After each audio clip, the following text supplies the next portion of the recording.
of what you do. Your reputation with other NPCs can affect numerous things. For instance, if your reputation around town is really low, the local shopkeeper may increase prices for you, forcing you to spend more at their shop. Your reputation could also affect an NPC's trust in you. Remember, what goes around comes around, and your actions can have serious consequences.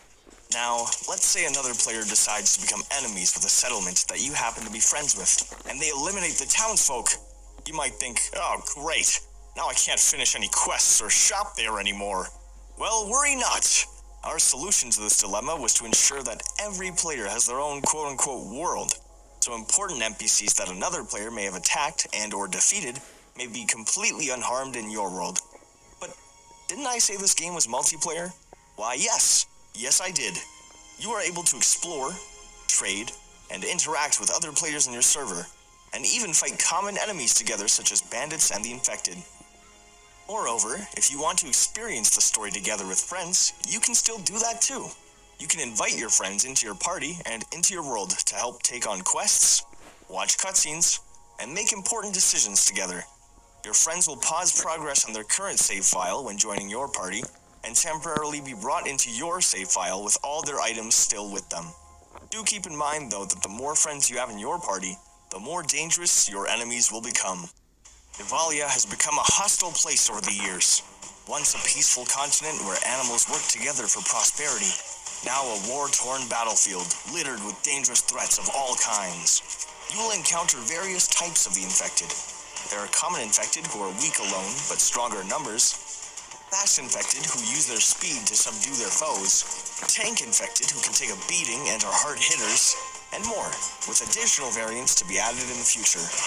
The infected aren't your only threat, however, as no good survivors we like to call bandits will stop at nothing to take you out using all kinds of weapons. Of course, you'll be encountering more than just enemies and communities while you explore Evalia. You'll find an abundance of crates containing valuable items to help you out, from consumables such as food, water, and medical supplies, to weapons, clothing, and even armor. And in order to make exploration feel more immersive, absolutely nothing will be locked behind a paywall or level barrier. If you can see a location, you can travel there, even at level 1. Is it recommended? Probably not, since enemies can be tougher in some locations. But who are we to stop you? This world is ours just as much as it is yours, so you are free to go wherever you please. With that being said, you are still able to gain experience points as you progress through the game and level up. Instead of keeping content locked behind a certain level, we instead opted to use experience points to represent your character's literal experience in surviving this world. When you level up, you will gain an attribute point which can be spent towards one of 9 attribute upgrades for your character. Some examples are upgrading your health, your hunger, your thirst, your accuracy, how much you can carry, and even the maximum size of your base, which we'll get to later. Again, your choices here are important, as you won't be able to max out all of your level attributes. So, choose what is most important to you and your character. So many choices to make and things to do. Thankfully, there are a few ways for you to unwind from the reality of living through an outbreak. You'll be able to encounter some establishments which offer mini-games for you to play, such as golf and bowling. They offer different levels of difficulty and will provide you with different rewards depending on how you score. There are plenty more mini-games in the works and coming in the future, so stay tuned. If you keep an eye out, I'm sure you'll be able to find hints to upcoming ones across the mainland. All that stuff aside, you know what would be cool? Well, imagine if you could start your own base. Good news for you, you don't need to imagine it because we've already made it a possibility. You'll be able to claim an empty plot of land to place your base at. From there, you'll be able to gather materials and... En otra tienda, estos utensilios de cocina costarían $380, pero los tíos los consiguieron en JCPenney por $145. Así que también compraron este reloj y esta pulsera como premio por cocinar para toda la semana. Clorox Sentiva. Cleans like Clorox. Get you fresh water, they can go mining, they can go logging, and others can cook, making delicious stews using whatever ingredients you give them. Be sure to place their appropriate workbench in order for them to do their tasks. There will also be more jobs added in the future to help with some additional tasks, so keep an eye out for those. Well, that covers a lot of content, doesn't it? There are still so many more details about this project that we would love to share, but we would prefer for you to discover those things for yourselves as you explore our game.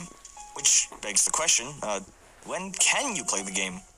Well, unfortunately, we're gonna have to move the release date of Piggy Intercity back from March of 2026 to March of 2027. Just kidding. But our new release date will be April 25th, 2026. I know this is disappointing news to you, and it's disappointing to us as well. We've been working on this for years, and we want more than anything to be able to release it to you all to experience it. So why are we delaying it? Well, it's all Gene's fault. Just kidding, we're still doing rigorous testing on the game and encountering lots of bugs such as this one. We want the gameplay experience to be as smooth and as bug-free as possible.